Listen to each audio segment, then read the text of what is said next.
What's up, MILF lovers?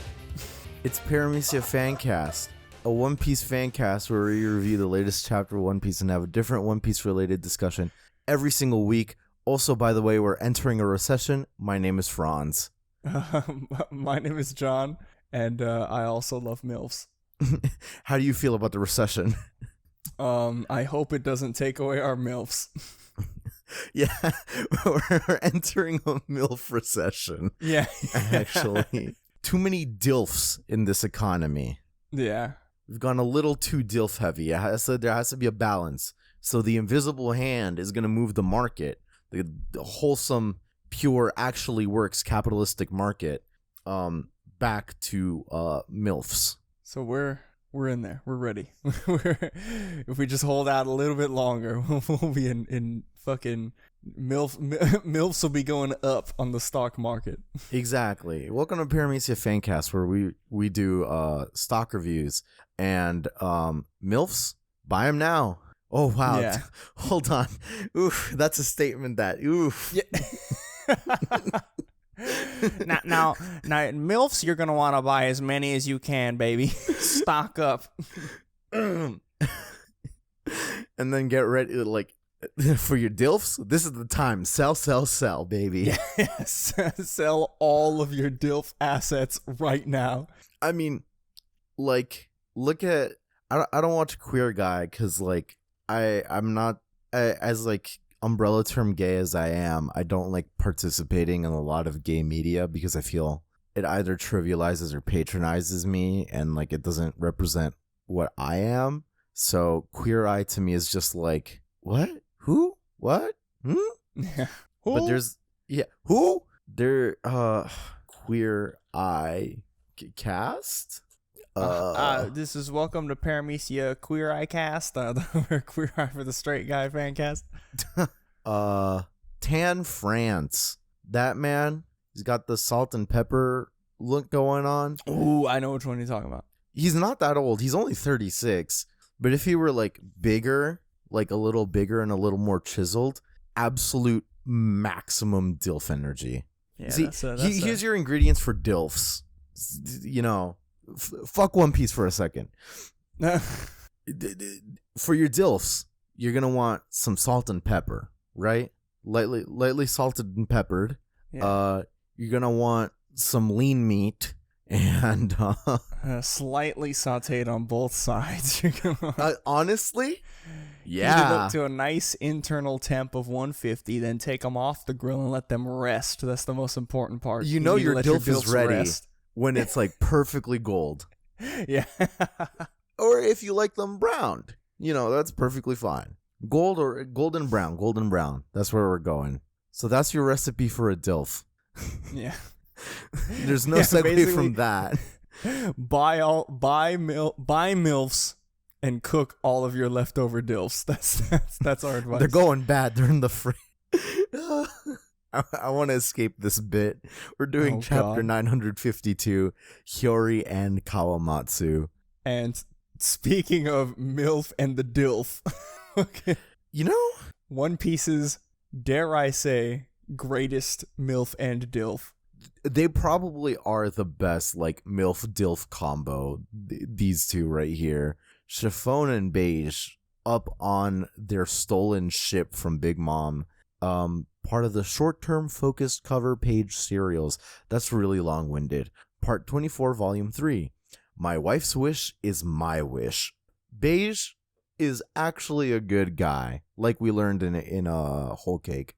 Yeah, he is a wholesome young family man, and he just wants to protect fucking his family. And I love the bottom of this. It's volume 3 of the cover story. My wife's wish is my wish.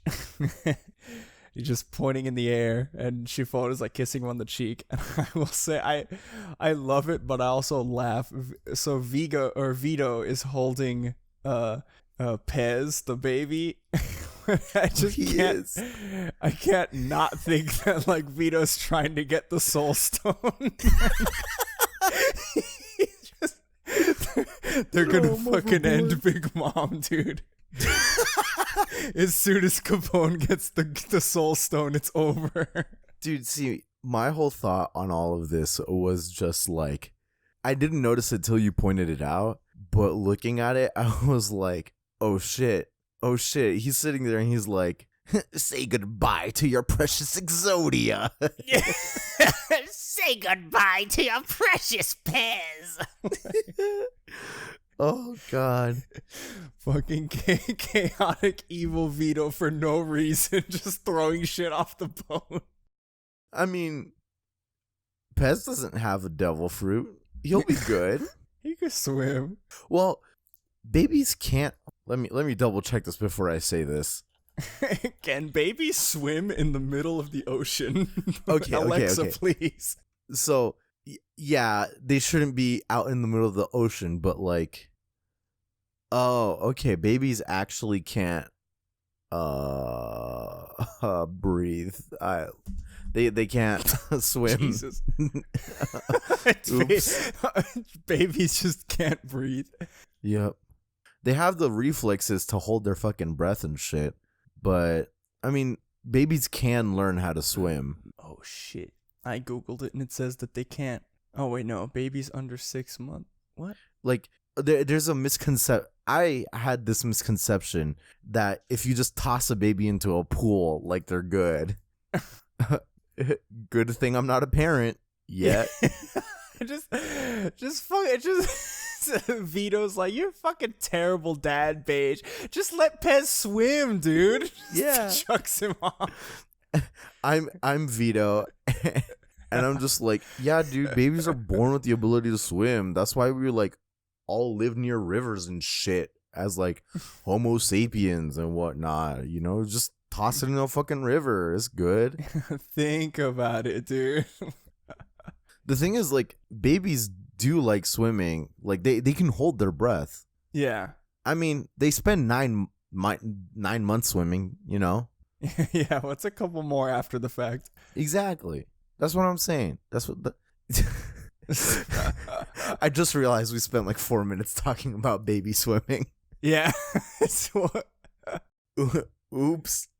We went from the MILF economy to baby swimming. Now, check out this sick transition to the start of chapter 952 at the Ringo Bandit Bridge. Oh, God. Zoro and what's his fucking name? Yakumaru? Gyukimaru? So they say it later. Yakumaru? No, it's Gyukimaru. I'm like, what the fuck? I forgot Japanese. Oops. Zoro and Gyukimaru are quote-unquote fighting. Zoro asks him, like, what are you, friend or enemy? What do you intend on doing with all the weapons you've stolen from passerbys? Give me back my blade. Don't throw away your life over a single sword. And Zoro's just sitting on him as he's down. Dude, this entire chapter, I just feel bad. I don't even know anything we don't know anything about Gyukimaru yet. And the way the chapter ends, it's kind of like leading to like, oh, maybe we will find out more. But like, he's just getting rocked around the whole chapter. Zoro's sitting on him with a blade to his neck. And then he gets up, he flings Zoro off and he's like, oh, I refuse. And like, not that sword. And he explains, like, they keep fighting. And he says, your Shusui is a stolen treasure of Wano. The day that sword left this land is the day misfortune arrived. That loss incited the anger of the sword god. Defeat came to every village. Eventually, our whole country was overrun. And Hyori is like, what, Shusui? And Zoro's like, God! Ultimate atheist over here. Dude, of course, do not trust anyone that has samurai swords. All of them just like, I'm a mega atheist. Do you believe in a god? Something Islamic extremist or whatever the fuck they say. I expelled everyone like that from my life years ago. It's literally that video of the guy that was like, someone on the train was acting up and then the guy like pulled his sword out on the train. Oh yeah. And the news reporter's just like, what? He's like, oh, I carry the blade everywhere I go, and I just knew it had to be finished. Then he's like, doing these stupid fucking like anime poses on the train. He's like, stop right now. Like, oh god, True. dude. Where was that? Was that like That was in the States somewhere. I just can't remember where. Dude, it actually, now that you bring it up, I think it had to have been Texas, because no. Was. I read like a few years back that, so like, Texas is like gun country, whatever, like yeehaw, like all that, Yeah. like, I'm a pro-gun leftist. Yeah, of course you are, sure. Texas is the best way to describe it to anybody who lives in Texas. I think you could agree. Texas is a PvP enabled zone. It is, because so like open carry guns, yeah, sure, whatever. Like Texas is wild like that. You know what else is open carry in Texas? Swords. That got passed in Texas like a few years back. I'm pretty sure. I remember reading about it. Students of the Blade rejoice.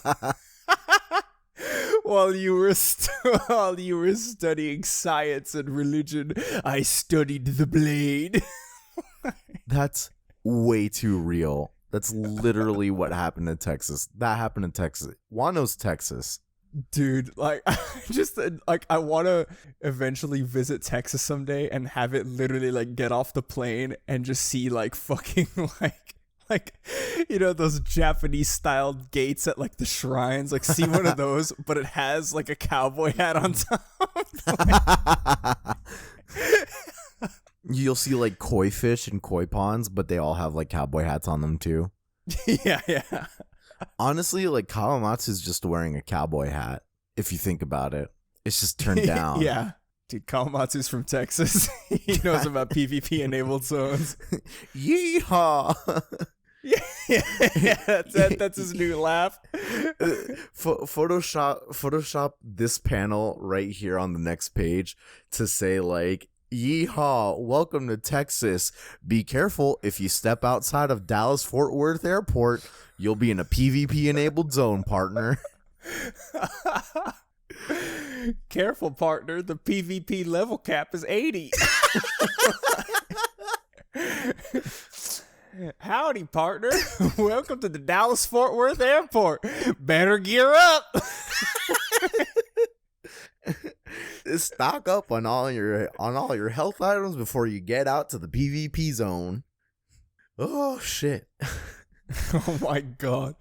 Yeah, so Kawamatsu arrives at the Dallas Fort Worth Airport. And he stops. So him and Gyukimaru are fighting Zoro, and Kawamatsu like runs behind Zoro, and then no. He throws his... Okay. Jeez, I didn't notice this until now. He fucking chucks his sword at Zoro, and Zoro stops it, like, without even turning around. And then Zoro flings it back to him, and then Kawamatsu catches it. And he's like, oh, like... He starts laughing, and he's like, why are a samurai and a monk fighting in the middle of nowhere? Like, and neither of you wish to kill each other? How droll. And, like, this was about to be, like, the craziest, like the good, the bad, and the ugly kind of scenario, like standoff. Yeah. Fucking Hyori, man, comes in saying like, Kawamatsu's that you? And Kawamatsu's instantly like, who goes there, bit? He's like, how do you know my... And he cuts off immediately because of course he recognizes Hyori. And Zoro's just like, a fish man? Yeah, confirmation. The scene is just fucking like Gyukimaru, Zoro, Gyukimaru, Zoro, and Kawamatsu, Kawamatsu, Hyori, Lady Hyori. Everybody just fucking calling each other's names. It's crazy. Though I will say, someone on our Discord did point out that Zoro's a dumbass, and like this might not be confirmation that he's a fish man, simply just because Zoro's a dumbass. Yeah. But there is like a strong precedent that like he swims underwater, so like, you know, it might not be like what's it, fuckability, like a devil fruit. Yeah. God, how did I forget that? Yeah. Y'all, it's been weeks. It's been several weeks. It's been a month. Fucking. You know what? If y'all have a problem with it, meet us at Dallas Fort Worth Airport. Adults don't meet under the flagpole. They meet at Dallas Fort Worth Airport. Oh man. But another thing to bring up is that like I think it was last chapter when Big Mom was talking to King. So apparently winged people, like quote unquote bird people maybe, are like rare. So Yeah. and like minks have never been like reptilian and have never been like pescatarian. Well, they probably are pescatarian, but you know what I mean. They haven't been fishy, you know? So like it might be a case where like either Kawamatsu's a lizard person and like he's like one of the only lizard people, because Big Mom did say there were like 3 races that she didn't have. So Yeah. something like that, or he's just a fish person. Yeah. It's interesting. He could be turned out to be something else. But I don't know. I kind of like him being a fishman, and Wano is just so fucking like isolationist that they're just like, what the fuck? Holy shit, that's a kappa. And he's like, dude, I don't know if that's a slur, but shit, I guess. Yes, is that a fucking slur? Hey, dude, that sumo's sick. Can I join? Yeah, what would you call? Ooh, sumo. Oh shit, sumo, dude. That's sick. Yeah, not to sound like I love eugenics, but the like discourse with race in One Piece has like interesting like lore implications. Yeah. If that's what you want to call it, man. Lore implications. Now, Okay. hold on. Wait a second. I'm not from Dallas Fort Worth, okay, man. Oh god. They're The just scene trying shifts. to breed the strongest warrior. Can you blame them? Jesus Christ. The scene shifts to Dallas Fort Worth Airport, where Big Mom and Kaido are still fighting. Jesus Christ. Dude, and I don't know, like, so they're going at it, and all the cronies are like, I guess they're underneath? They're like underground or something? Gotta be, yeah. Because there's like shit falling on them from like all the rumbling.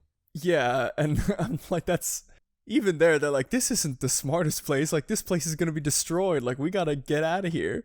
And then a couple of them are like, oh, like, should we evacuate to the mainland? And then Queen is like, you idiot. Like, no one runs away when his boss is in a fight. Like, you guys are cowards. And I think this is, like, one of my favorite gags, because he's like, at least this chapter, because he's like, oh, anyone here from Udon? And they're like, yeah, we still can't get through. And he's like, oh, I see. I guess I'll go check on things. And all of his cronies are like, you're just trying to get away from here. I really like that Jack and King are like really unapproachable despite being at like some crazy high level and everything. And Queen's just like getting his shit told by all of his like fucking scum ass cronies. Yeah. He's like, nah, man, it's not like that. No, I promise. He's like playing along with them. I love it. Hey, what do you mean? I'll be back. I promise. All of Queen's stooges are fucking like dude, I love it. But anyways, Queen gets finally, the phone rings, the little Smail rings, and Queen picks it up. He says, "Oh, Queen here," and it's Chief Jailer Babanuki reporting from Udon, and he's all bandaged up, and I like the way his little snail looks. Which is, I guess I should go back. I don't know if they've ever shown this, but I just assumed if you had a snail that was like, you know where I'm going with this? If you had a snail that was like to contact somebody, the snail just automatically looked like them. But the implication here is that the snail is asleep, and then when it wakes up, it then becomes to look like Babanuki. Right, like I've never like really thought about it. Like in my brain, they were always like it seemed like logistically illogical, but in my brain they were always like one ways kind of things. Where, like like in my head, like the Doflamingo snail that the family had, they all just looked like Doflamingo because they could talk to Dofi. Like that's just how I didn't know they could transform. Yeah, like but then like if you think about it, it'd be fucking crazy because like okay, Luffy doesn't carry any fucking like transponder snails, right? Like Yeah. Ultimate Dumbass, he doesn't, but Usopp, right? Usopp would be carrying like Robin, Frankie, I don't know if Brooke has one, probably not. Chopper, Nami's, Sanji's, like it'd be like a fucking utility belt of fucking like one-way snails. So like in chapter 952, fucking we get snail confirmation lore. that snail lore that these aren't only one-way snails. Well, Wano has been a little full of snail lore. Yeah, honestly, fuck Onigashima. Like, I want more about the snails. There's been, I don't know if it was a filler, but I feel like there was some part of One Piece where they did talk about like the snails in the wild. Yeah, shit, there was some moment, I forget. It was in the manga. I forget which arc it was. It was post time skip for sure. But Yeah. Frankie like picks up some snails and he says like, "Oh, like I can make these into transponder snails really fast." And it's like, "What? Like you could take what? Like You could just do that? it's like it'd be like if we're like hanging out and I'm like, "Oh, dude, you found some like some fucking like lithium, dude. I can make a fucking cell phone real fast." Like what? Like, Yeah. It's just like so like, what the fuck yeah. are they? What about them makes it like this? Like, Dude, I have no idea. It's fucking weird, but I don't know, man. Confusing new snail implications aside. hear me out though. Does that mean if someone were to have a zone fruit that's a fucking snail, can they just become like a cell phone tower? Oh shit, can they tap into the snail network? Dude, The snail force? Morgan would probably have someone like that in his fucking employ, you know? Dude, probably. What the fuck? Dude, Gear 5, I'm calling it. Luffy can tap into the snail force. The voice of all things is just tapping into Denden Mushi's. That's all it's good for. It's just tapping into the phone lines and getting free Denden Mushi access. It's basically just taking your neighbor's a satellite, the feed. Yeah. Jesus, the voice of all things is going next door fucking mooching off your neighbor's satellite TV. Hey dude, what's up? Fuck. I hate this. The more the merrier. I'm opening up the Denden Mushi page of the One Piece Wikia, and I'm gonna study up. That's Oh god. further reading. Further reading required. Yeah. But yeah, no, Queen is chilling here on his chair and all of his goons are watching him and he's like talking to Babanuki and he's like, looks like you brought some of the snails back online. And he's like, yeah. And he's like, I brought quite a few men with me. If you're shorthanded, we can spare some. I'll head over. And even still, they're like, oh, he's trying to make a casual exit from Onigashima. And Babanuki's like, oh, we don't need any help. And there's like, he got rejected. Then he's like, Straw Hat Luffy, Captain Kidd, and all the other troublemakers have been locked away in cells. And Queen's like, I see. Just wanted to report. Or no, he's like, you sure? Like, Babanuki's like, oh, nothing's out of the ordinary. And Queen's like, are you sure? You want me to come check? And they're like, Lord Queen. It's so like, what? Yeah. And then we get like the page turn reveal that's like, oh yeah. we skip over to Udon Prisoner Mine and it says the call is finished. And then you see Babanuki, how is that, master? And then Otama's on a box and she's like, well done, good boy. And she's giving a high five to Babanuki. I mean, we haven't seen her in a while. I completely forgot that this was a thing. Honestly, I'm on the same page as you, but like, what's the limit? Can she just feed Kaido? Where does this stop? Apparently, I mean, Raizo's like, what fearsome magic to be able to use the millet dongo to control the enemy. And freaking Okiku says, apparently it works on animals and anyone with animal type magic powers. So I'm assuming, like, does that mean like actual zone users or just the genetic freaks? That's a good question, because I don't know if they know the difference between the two. Well, like some of them do understand, but like, okay. Yeah, I have no idea. What Before, when she first revealed her power, we saw it work with. I mean, we've only seen it work with the genetic freaks, so I'm assuming that that's what it is because they have like an actual animal on them. Yeah. Because she used it on the real. She used it on the baboon. Right. The real baboon when they got to Wano, and then she used it on the dog, the horse girl. Oh, and the horse girl, yeah. Yeah, but the horse girl was one of the smile users. So like, I don't know. I'm thinking because the smile users have like an actual like sentient animal on them. I think it's them. But dude, I don't know, man. Dude, fucking Dark Horse Otama tames Kaido. Fucking dude, does it affect Chopper? Because Chopper has the human fruit. Yeah, dude. I have no idea. What are the limitations? Jeez. This little god amongst men. It's like frightening when you start thinking about it, because you're like, oh, Otama, she's so cute. And then when you like take an actual look into her powers and you see that there's like potentially no ceiling to her powers, it's like, uh-oh. Because like the ceiling has to be before Kaido. Because if it's not before Kaido, like the new captain of the 100 Beast Pirates, like Sea Kings, like can she just like do that? No. Like, can she? Dude, Otama is a fucking Poseidon 2.0. Dude, that's what I'm saying. Like, you can't just do that. Oda's nutty, bro. Oda's off his shit. He can't do this. Not like riding this. The hype of Stampede. He's like, you know what? Fuck it. Fuck it. No power levels. Who cares? Don't nerf, only buff.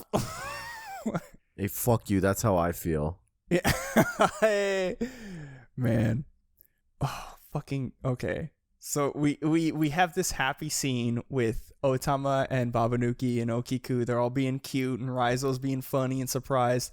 And then we get fucking shitbag McGee. We get fucking disgusting Caribou over here.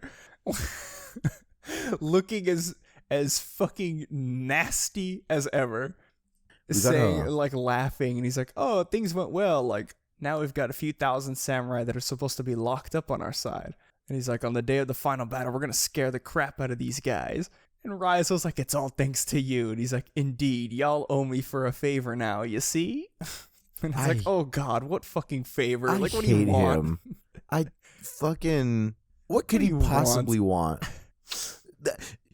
Can you imagine there actually being a person out there who is like not sarcastically going like, yo, new Straw Hat hype for Caribou? Oh my God. See, and coming from a person who before has said like, dude, like look, Caesar's done all this bad shit, but he's funny and his last name is Clown, so he should be a Straw Hat. And also Gastino. Yeah, Gastino, the 10th Straw Hat. Come on, man. Come on, but dude. Fuck it, like, I look at Gastino and I'm like, yes. And I turn around and I look at Caribou and I'm like, get the fuck out of here. Yeah, like, one is an internationally recognized war criminal who has, like, done countless inhumane human experiments and, like, has created countless weapons of mass destruction, all to, like, completely throw off the balance of like world justice. And the other, some small time crook who impersonated Luffy once and like killed a few people. Yeah, they just all this stuff about Caesar, and then one slimy boy. He's just gross, dude. Absolutely gross. He's just fucking nasty, dude. I don't know, man. I don't know where this is leading. I don't know what he wants, but I know what I want. For him to stop.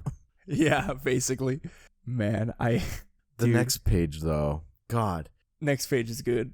all of the like bandaged up and everything, inmates saying, "Lord Chopamon, this debt, we intend to repay it even if it costs us our lives." And they're all like bowing to him. And Chopper's just like holding up his hands like, hold on now. It's okay.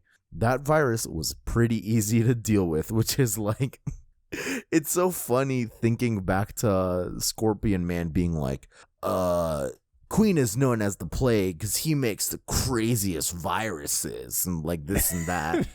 And Chopper's like, I learned this in like elementary school. Yeah, this is baby shit, you fucking baby queen. Look at you, you fucking egg looking baby bitch. he keeps going though, and he's like, I don't need you guys to be in my debt. Like that sounds a little intense over there, which is funny coming from Chopper, who really loves being egged on, but I think he only likes being egged on by like cute women. Yeah, holy shit, pretty much. But oh my goodness. And Chopper's like, oh, I'm glad Luffy Taro's back in action. This page, I love it. It just cuts to Luffy. He's like, let me hear it, boys. Yeah, just screaming, and they're all cheering with him. Luffy's a feral boy, completely feral. He needs a rabies shot, and Chopper can't catch him. Yeah, that's the that's the disease that Chopper can't cure. That's his dream, to cure rabies. Oh my goodness. But yeah, Hyogoro is like, oh, just by bringing back Lord Momonosuke, he won this much trust. And oh, Zooey mama, we get some good stuff. So we get shadowy figures approaching Hyogoro, and they're like, Boss Hyogoro, I never expected us to meet again, not in this life. And they're like, oh my god, like the Yakuza bosses of each village. And we finally get to meet them after all these years. And they're pretty fucking cool. I like all their designs. There's some reference going on here, but I could not even pretend to tell you what it fucking is. Yeah, I have no idea. This guy, Bloodletter Umasa from Udon, looks like a cat. He has like whiskers, and he has like bells on his hair. The hat guy we saw a couple chapters ago, we saw a guy in the iron mines with like a hat, or it looked like he was wearing a hat, and he had like that weird Cavendish-like smile. He did, yeah. Yeah. Okay. He's the guy from Hakuma, and he's Broken Hat Tsunagoro. Ringo has, I think, my favorite design, Moonflower Ocho. And then from Kibi, it's Snake Eye Yatape. Yeah. They've all got like weird names, but he's got a specifically weird name. Because like quite frankly, like when it comes to Japanese, like P sounds are kind of like new. Yeah. It's when it comes to like percentage of like consonant sounds that you see in Japanese, like P sounds like usually come out of like loan words most often than not, and like organically in Japanese, I don't know how often they occur. Babe, can you think of a Japanese word that just goes like, has like papi pupepo in it, like a Japanese word, like a non-foreign word that includes papi pu pe or po? What? Kipu. Oh yeah, that is it. Yeah, it does mean ticket, but like, oh, pika, isn't that like electricity? Yeah, but that's an onomatopoeia. True. Oh my With god. kipu, the thing is that comes out of the like the second kanji being like changed because it's in the second position. So like there's nothing that like starts with like P sounds, right? They're all like foreign words, right? Because like my brain's like purikuda, and I'm like, that's just print club. Mm-hmm. I'm like, yeah, come back to me about it. But the one thing I'm getting at is that P sounds, especially in names, I don't have any students with fucking P sounds. I'd fucking probably make fun of him if I did. But like Percival. Bitch. In Ainu, P sounds are kind of common. Not so like, I don't know about in names so much because I haven't like formally learned Ainu. I just have like some tangential knowledge of Ainu language. But it does like Ainu has like a more limited consonant library. So I think this Yatape dude might be like a reference to like an Ainu person. Also like That'd but be sick. Kibi's not in the north. Kibi doesn't snow and shit. Ringo does. Do I just have worms in my brain? Dude, I mean, he still could. I don't know. Who knows? I don't know. Adrian's coming back from the bathroom. It'd be sick. What'd you either come way. up with? It's fine. Well, it's not that important. Poopy. Yeah, poopy, yeah, poo poo. Kakapoopy. Yep. But Hyogoro welcomes all of the leaders of the Yakuza, and they're all doing like these dumbass poses, except for the guy in the back. He's just standing menacingly. Yeah. He says, Doraemon looking ass. oh my god, he legit looks like Doraemon, huh? Oh my god, the fourth Yakuza boss is Doraemon. And he's saying like, oh, glad you're all safe. Do not shower us with your praise. Yes, like you shouldn't go. Like this is like weird. They're just weird. They're saying weird shit. Yes, almost like you shouldn't go to the toilet after taking a bath. Now we must away. We will gather up the remaining rebels that are in hiding throughout the country. And most of this panel doesn't mean shit to me other than that last bubble where I'm like, oh, wait, hold on. So I searched Speak up. I searched up poo, right? The dictionary came up with buy, and apparently it's reselling tickets on the black market. Oh shit. So the poo in Kipu is just poo always, I guess, if that's the case. Oh, it's also foo? Fuck Japanese. Fuck Japan. How's their black market, like, just living off of train tickets? Dude. How do I? That's how I want to fucking make my living when I go over there. Oh, please stop. That's an automatopoeia. It's okay. We're dropping it. But so these guys doing stupid ass poses, saying stupid stuff, like they're funny. And then Luffy is like, "Ha, these guys are great. Looks like you're pretty important too, Gramps." Dude, all their faces shaded in looking at Luffy, and they're like, "Gramps?" Doraemon has the kid in a headlock, and fucking the hat guy is like about to chop Luffy's hand off. Dude, the whole scene is just. I think the other two are like holding his legs down his down. legs. And they're just all yelling like, "You're gonna pay for this, kid. Rip out your nails, cut off a finger, tear off an ear. What do you want him to do, boss? Give the order." And he's like, Hyogoro's just like, "Yo, stop that shit. The boy saved my life." They're like, "Looks like you got away with your life, kid. Be careful in the future." And he's like I care, you bastards. These guys are so fucking weird. I love them, but I hate them. Yeah, I love how like quirky they are. But oh goodness, fucking Raizo is like, "Oh, I think I might finally have a report for Kinemon now that he's like finally has some warriors." And they're in the abandoned port in Curry, and he's like, "Oh, like I see. So the Curry man that went to steal some blueprints some time ago was actually you." And it's oh, wait a minute, hold on, because I thought that Frankie stole them. Frankie couldn't find him in the end. Oh, that's right, because somebody took them. Okay, yeah. He was looking for them, but he couldn't find them. Right. Got it. But okay. Anyways, yeah. It turns out that it was Shutenmaru the whole time, or Asura, and he's like, "Oh, we've been looking for these for so long. The blueprints to Onigashima. Like we can use these to plan our strategy." And once again, they're just like, "You really are the best." And he's like, "Flattery doesn't work on him, as you know."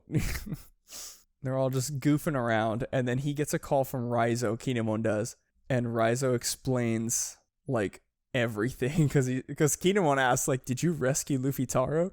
And he's basically just like, "Yeah, and also, like, we just got, like, 3,500 men."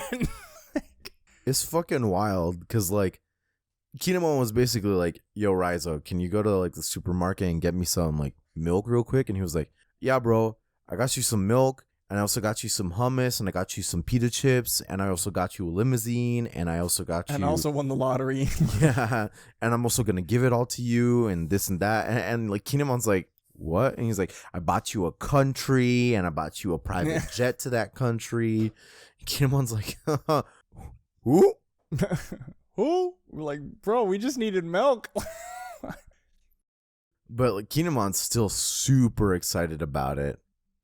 Yeah, I love Shutenmaru and Inuarashi. They're like, where did he find that many? Like, what the hell? Like, how'd they do all that on a mere mission to save Luffy? Like, How'd they find that at the supermarket? yeah. But Raizo continues like, he's like, there's another problem that we must address. While there are many weapon factories around Wano, all of them produce only weapons for export. Which, I mean, okay, I get that they want swords and stuff, but like, Raizo, guns. Come on. Exactly. Like, guns are good. I'm a pro-gun leftist. Yeah. Oh my god, Adri's face at me is so... Oh my goodness. Well, so Raizo continues because it's like, okay, I'm sitting here like, Raizo, think about it, guns. And Raizo's like, yeah, but the samurai want to use swords and spears. Like, it's like, I get it, but they're fucking weeaboos, guys. Like, they need to use swords and spears.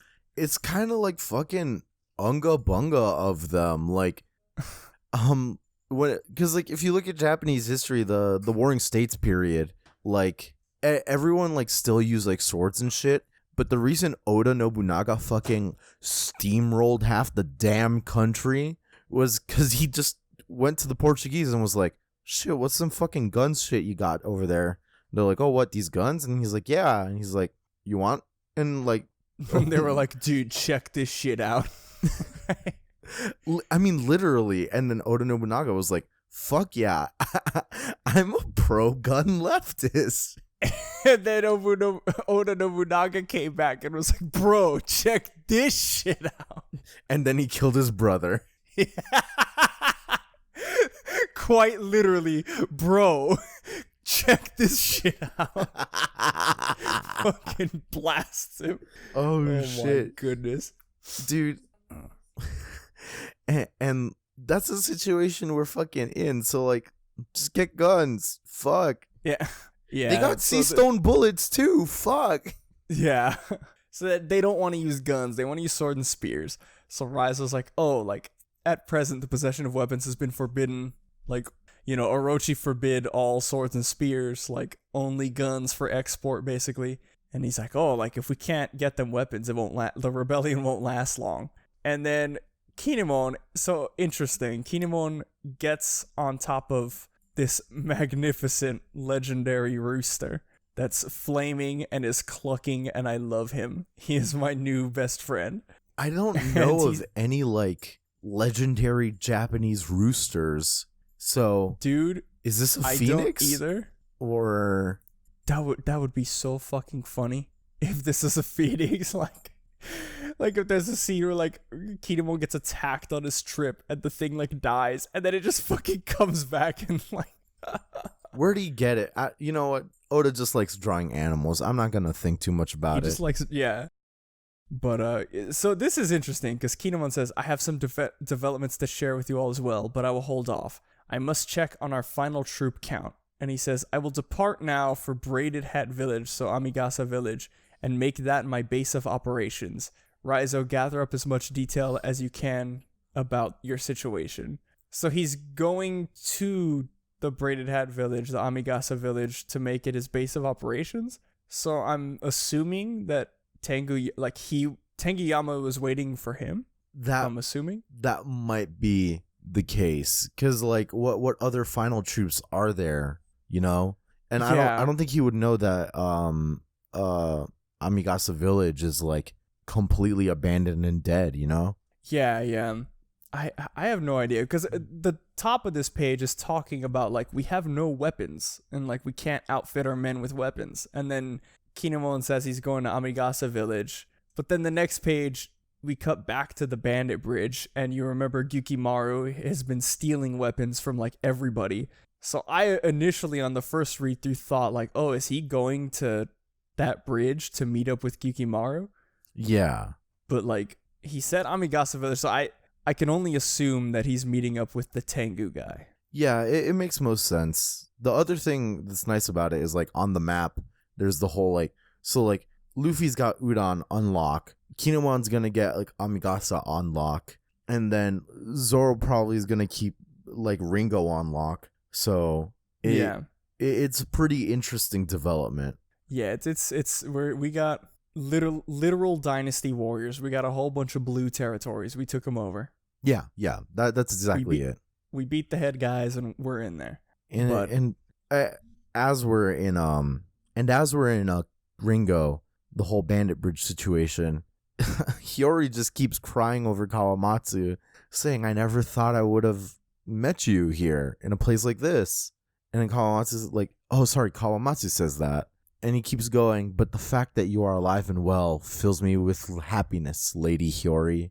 And Zoro just finally realizes, he's like, "Oh, she did say she was raised by a Kappa." Like, how do you forget that? The two brain cells finally collided. Like they had been bouncing around, never touching each other, and then they finally did. And Zoro was like, "Wait a minute, yeah." Oh shit! And it's like, yeah, Zoro, yeah, we've been there. We had been there. It's fucking nuts. And like, Hyori keeps going about like she's saying that I was so scared, and you always gave me any food you found. I couldn't bear to see you waste away year after year, especially because you could easily subsist if you were on your own. I couldn't bear the thought of you dying to save me." And she's just like crying into him, man. It's like fucking, it's so touching. And she looks up finally and says, "I got so scared. I'm sorry for running." And Kawamatsu's smile, dude. Cute ass it's so bird fucking face. cute. He's like, "What a kind reason. So that's how it was. Well, as you can see, I've gotten quite fat in the years since." Ma. Oh? Yeah. And then literally no fucking in the blink of an eye, Oda Nobunaga, "Dude, check this shit out." And Yukimaru gets fucking shot. That's what I'm saying. Guns are good. Dallas Fort Worth is fucking crazy, bro. Dude, okay. Real quick aside, I remember the first time I ever touched down in Dallas Fort Worth for a connection. It's a really popular connection for American Airlines and like One World Alliance airlines. And I was taking the tram, and there was just a fucking fire on the like there were no delays or anything, but some shit in like the horizon on the airport, because it's a huge airport, was on fucking fire, and it was like an oil fire because the smoke was black. I'm like, yo, what the fuck? Is anyone seeing this shit? And there were people on the tram with me, and like people saw it, but no one else was like freaking out. I'm like, yo, what the fuck? Yeehaw! They PvP too hard over there. Yeah, just fucking Yukimaru's dead on the fucking bridge, and Kawamatsu's like, "Oh shit, who comes?" And there's these bandits from the Beast Pirates riding on their little dinos, saying like, "Oh, we're here for revenge, Yukimaru. Like these guns can take out a wild beast. You've stolen so many of our weapons. We're taking them all back today." And like, it really makes you think, like, you know, Zoro might be the first person he just like stole for like he stole from him for like the Shusui reason, and that's it, really. He might have just been stealing from bandits and bandits alone this whole time. Yeah, I assume that's what the case was. He was stealing from like the bandits from like the Beast Pirates and shit. Yeah, I mean, at least I hope that was the case. Yeah, but this next part is sick. So Zoro and Kawamatsu never fucking met in their entire lives, and Kawamatsu's just like, "Get down, Lady Hyori," and they make eye contact with each other, and you turn the page, and they fucking tag team all of these fucking bandits, like they just destroy them. Just Swiss cheese straight through them. Yeah, dude. Oh, it's fucking crazy.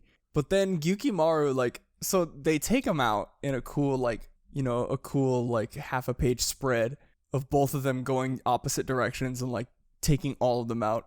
And Yukimaru gets up and he's like running, and Zoro's like, "Hey, like, why you running?" And it shows him like crying, and he says, "Lord Kawamatsu, I'm so glad you're okay." And then that's the end of the chapter, and the flavor text just says, "How do they know each other?" And you know what? Answer me.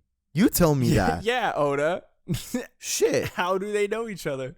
I fucking graduated. I don't have homework. You tell me that. Yeah, you're the one who fucking wrote it, dude. I do love, when I finished the chapter, I had the same question. I was like, how do they know each other? And I turned the page on Manga Stream, and it's like, "Thank you for reading." And the first comment, "What are the odds that the sword thief has 3,500 swords in a storage closet?" And the first response is like, about 50-50. Oh, shit. Honestly, I think that might be the fucking... Can you imagine that Yukimaru is actually just really skinny? Like, I'm talking like Brook, but with skin, but like with all of that, and inside his clothes are actually just weapons. Dude, that'd be fucking crazy. Like, all of his thickness is just swords and guns. Literal weaponized thickness. That's what I want him to be. Like, I don't want to see him be like, "Oh, look, I brought you guys this shit." I want him to, like, open up his coat and just swords pour out. And he's, like, actually just skinny underneath. That'd be fucking sick. I want to know, like, because who's the third guy we're missing? Fucking Denjiro, isn't the name? Yeah. So we've gotten to the point in this arc where it's like, which one of you motherfuckers is Denjiro? Yeah. I know you're here somewhere. Because, like, he's still, like, operating. Like, he hasn't been caught. He's still got, like, Scythe Man and whatnot. Like, it's just confusing. Like, what the fuck is up? And, like, I'm not feeling impatient about the pace of the arc yet, but I'm getting impatient about that specific thing. Yeah, because we got the other two already, and it's like, okay, like, we got fucking all of them. We got both Ashura Doji, Kawamatsu. We just don't have Denjiro. It's like, which one is Denjiro? Give me Denjiro. They already, like, we've seen so many people here. Please. Where's he Background gonna come character number 5 was actually Denjiro the whole time. Denjiro was actually the friends we made along the way. I think that's a crack theory enough. Yeah. Come back here next week where we cover chapter 953.